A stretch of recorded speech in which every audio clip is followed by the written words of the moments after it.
Hello everyone, welcome to the video series of Design of Steel Structures, third year Civil Engineering. I am Sudhir V. Gaike, Assistant Professor, Department of Civil Engineering, Sanjeevani College of Engineering, Kopargaon. So in the previous videos, we have discussed regarding the classification of cross-section, and also we have seen some numerical example based on classification of cross-section. So in today's lecture, we are going to see Introduction to Bolted Connections. So in the very first lecture, we have seen introduction to steel structures, as it is an assemblage of different elements which are connected or fastened together with the help of it may be bolts, it may be rivets, or it may be welding. So this particular connection is acting as a medium to transfer the forces. So these forces are either transferred to the other member or it may be transferred to the foundation. So here it is acting, or it is a weakest portion in any structure.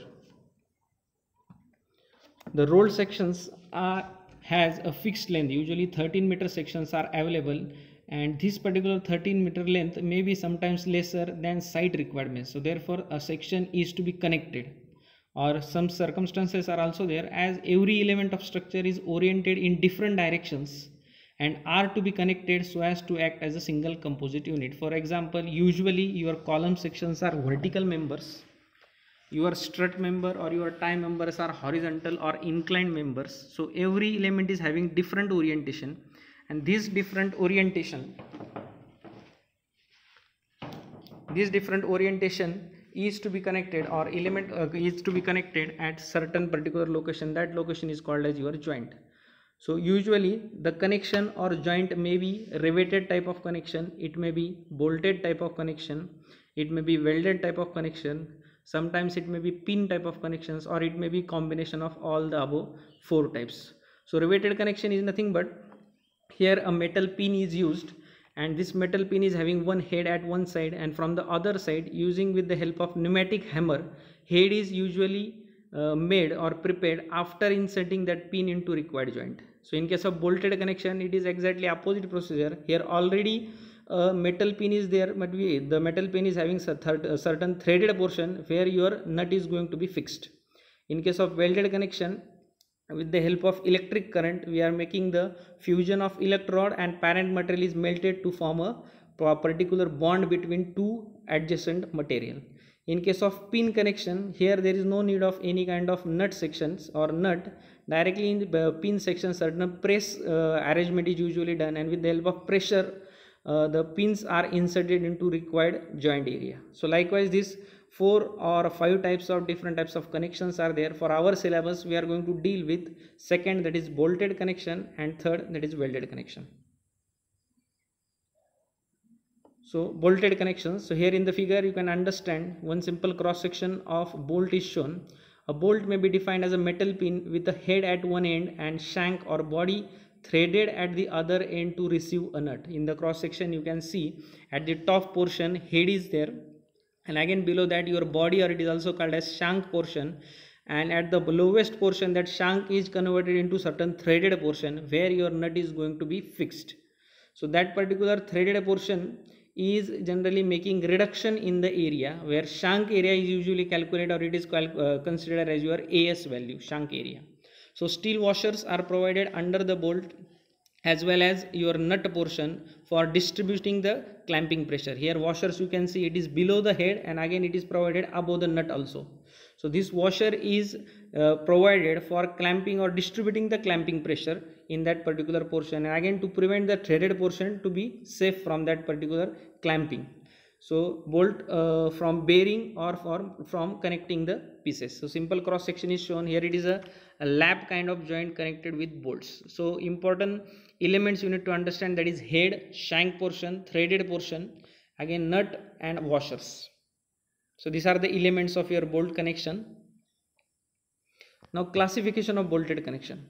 So bolted connections are classified based on force transferred. So in the first type, concentric type of connections, here your load is going to pass directly through CG, and usually butt kind of joints are coming under this category, as in case of butt joint, members are kept end to end.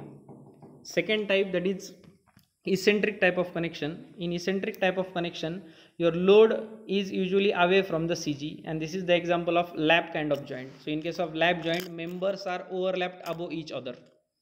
Then third is movement resisting type of connection. So simple example of movement type of resisting connection is nothing but this is your bracket connection, where your bolt is going to subjected for certain movement also. In the first two cases, your bolt is going to subject certain bearing or shearing type of force.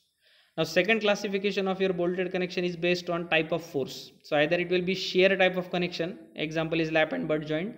Tension type of connection, so it is example of hanger connection. So simple hanger connection, you may consider example of a cable straight bridge.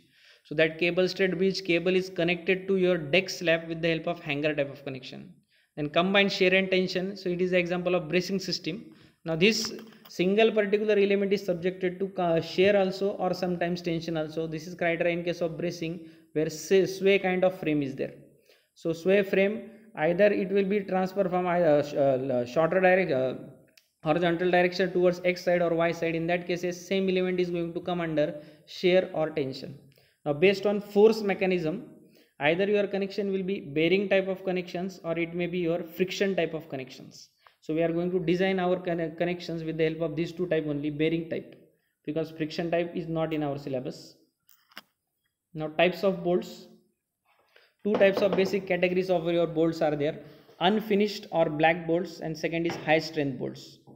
So in a first case, that is unfinished or black bolts, bearing type of bolts. So it is also called as ordinary bolt, common bolt, rough bolt, and these are made from mild steel rods with square or hexagonal head, and nominal diameter is ranging from 12 to 30 mm or 36 mm, 12, 16, 20, 24, 30 and 36. So in the figure you can understand, usually they are completely black in color and mild steel material is there and hexagonal head is provided. Usually in the figure you can see this particular bolt is partially threaded and partially it is your shank area. In some cases, depending upon the requirement, entire shank may be threaded. So second type, high strength bolts. So these are made from carbon or medium carbon heat treated steel or from alloy steel. It has high tensile strength and it is greater than near about two or more times of your ordinary bolt. Again here also the range of diameter available is from 16 to 36 mm. So in the figure you can see somewhat finished arrangement is provided or somewhat finished finishing or elegance is given to your high strength of bolts. So this is the two basic types, unfinished or black bolts, and second is your high strength bolts. Now grades and designation of bolts. So here one example we are considering, grade 4.6 M20. So likewise designation is usually mentioned in your examination or university question paper. From that you need to calculate the properties of bolt. So here for example we are considering grade is 4.6 and M20 is the designation given. So from that you need to define the data. So initially M is nothing but this metric and 20 stands for the diameter of your shank.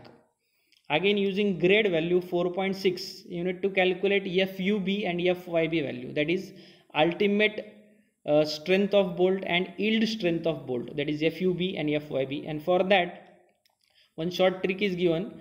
So if 4.6 grade is given, you need to multiply that 4 by 100 for calculating ultimate strength. So here you can see that 4 into 100 is 400 Newton per mm square or MPa, that is ultimate strength of bolt, FUB. And the answer you are getting as ultimate strength is to be multiplied by the next digit figure 0.6. So we are getting 400 into 0.6, FYB equals to 240 Newton per mm square or MPa. So this is the procedure usually adapted to calculate the strength of bolts, that is FUB ultimate strength and FYB yield strength.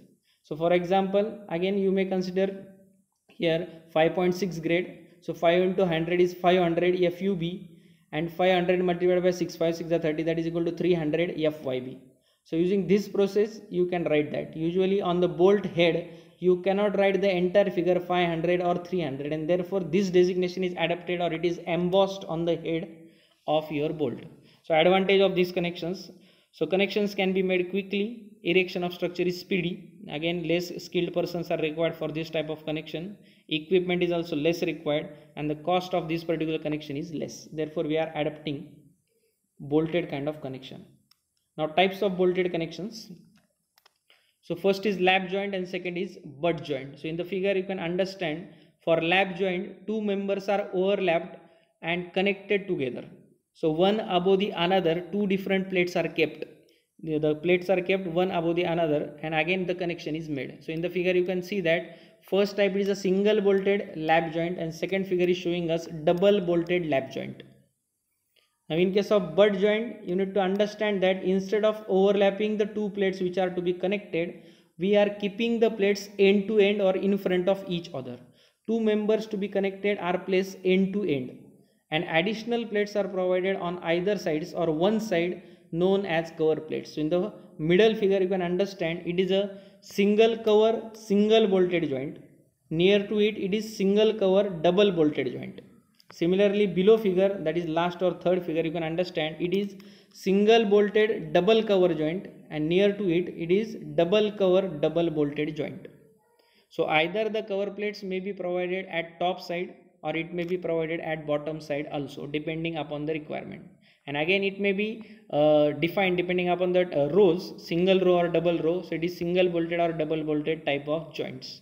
So basic two classification, lap joint and butt joint. But here in case of lap joint, the disadvantage of lap joint is usually this joint is creating certain eccentricity between two forces. So that E value you can understand here, as there is certain eccentricity between two forces, couple is going to form as equal and opposite force is acting, and because of this couple your bolt is going to fail in tension. Usually your bolt should fail in shear or bearing type. So here instead of avoiding that or avoiding the eccentricity, we are going for butt kind of joint, so that eccentricity in the section will be reduced. Now failure of bolted joints. Failure of bolted joints. So failure of failure in bolts may occur because of shearing type, bearing type or tearing type. So likewise three types are there. Shearing failure of bolt. The maximum factored force in a bolt may be exceeded to the nominal shear capacity of bolt, and it may be fail as single shear or double shear. So for understanding single shear and double shear, again we will go to previous figure. Suppose these are the two plates connected. So if the bolt is going to fail, number of product we are going to get as two pieces, because it is only two plates connected. Getting? Now in case of double cover butt joint, here you can understand number of connecting plates are 3, therefore bolt is going to cut into 3 pieces. So in short, for calculating your number of shearing planes, you need to understand what are the number of connecting plates. If the connecting plates are 2, bolt is going to fail into one single shear plane. If the connecting plates are 3, your bolt is going to fail into 2 shearing planes. So in short, what you have to do, number of plates minus 1 will give us the shearing planes. So if the number of plates are 2, 2 minus 1 is equal to 1, therefore number of shearing planes is 1. If number of connecting plates is 3, 3 minus 1 is equal to 2, therefore number of shearing planes will be equal to 2 value. Now second type of failure, bearing failure. So either the bearing failure may be in plate or it may be in bolt. So when the member is subjected to shear force, slip takes place and bolt comes in contact with the plates. So in the figure you can understand that figure number 3 is showing us failure of bearing failure of bolt, and figure number 2 is showing us bearing failure of plate. But usually we are assuming that high strength plate we are using for connection, therefore always bolts are going to fail. Therefore we are going to consider bearing failure of bolts only. Now third, tearing failure of plate or bolt. Here entire section or cross section of plate is going to be get into separate pieces because of tensile force. So in the figure you can understand entire plate is tear out. So it occurs when bolts are stronger than plate, and bolt may fail at stressed area when applied tension is high. So out of the three, maximum times as we are using high strength plates, therefore the bolt is going to fail in shearing type of failure or bearing type of failure. Now specification of bolted connections. Now for specification of bolted connection, this is as per clause number 10.2 page number 73 IS 800 2007. So initially starting with clearance of hole, correct? So depending upon the given diameter, initially for drilling purpose you are going to increase certain amount of diameter of hole by certain clearance value, so that easy insertion of that bolt may be there. For that this table is given, table 19. So in table 19 serial number 2, you can understand diameter of bolts is given as 12, 14, 16, 22, 24 or larger than 24, and for that standard clearance in the diameter and width of slot, column number 3 you have to adopt. For example, if you are dealing with 12 mm diameter of bolt, 12 plus 1, that is equal to 13 mm diameter of hole should be there. Similarly, if the bolt is greater, suppose consider example of 36 mm diameter bolt, you have to drill 36 plus 3, that is nothing but 39 mm hole, so that that bolt will be fixed easily. So therefore that purpose is given, that is clearance of holes. So this table is given on page number 73. Now next is pitch of bolts. So this is the important one, specification. In that first is pitch of bolt. So in the figure you can understand two values are shown, P value and G value.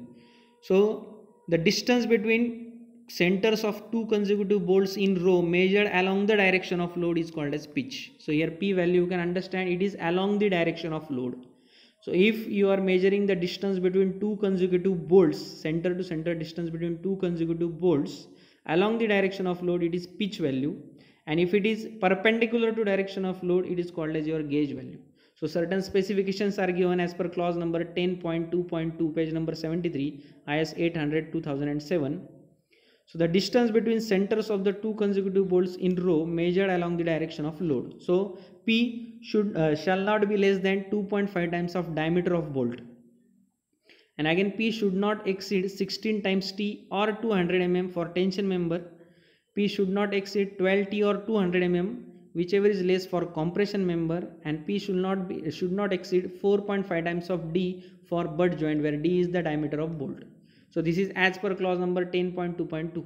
Similarly, for gauge distance, your gauge distance should not exceed 100 plus 4 times T or 200 mm, whichever is less. Correct? And here T is the thickness of thinner part. Now end and edge distance. End and edge distance. So this is clause number 10.2.4.2, page number 74. Here again end two distances I have written in the figure, that is E dash and E value. So if you are considering E dash value, that distance is measured along the direction of load, and that is called as your end distance. So E dash is end distance and E is edge distance.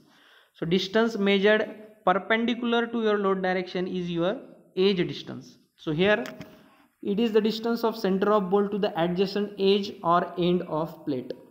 So for that criteria are given or specification given is same, that this end distance or edge distance should not be less than 1.7 times of diameter of hole or 1.5 times of diameter of hole, and that is again given based on hand flame cutting or it is machine flame edge cutting. So in case of hand flame, we are using chisel and hammer, and here there may be stress concentration or there may be increase in the temperature of that particular area where it is cutting done. Therefore, higher amount of edge or end distance is required. While in case of machine flame, certain small value of edge or end distance may be there, that is 1.5 times of diameter of hole. Again, E value should not exceed 12 times T, where thickness T is equal to thickness of thinner plate, and E should not exceed 40 plus 4T. This is the maximum value of your end or edge distance, where T is again thickness of thinner plate. So here in this particular video we have seen what are the introduction to bolted connection, what are the different types of bolted connection, what are the failures of bolted connection, and specification of bolted connection. In the next lecture we are going to start with bearing type of bolted connections. So thank you very much.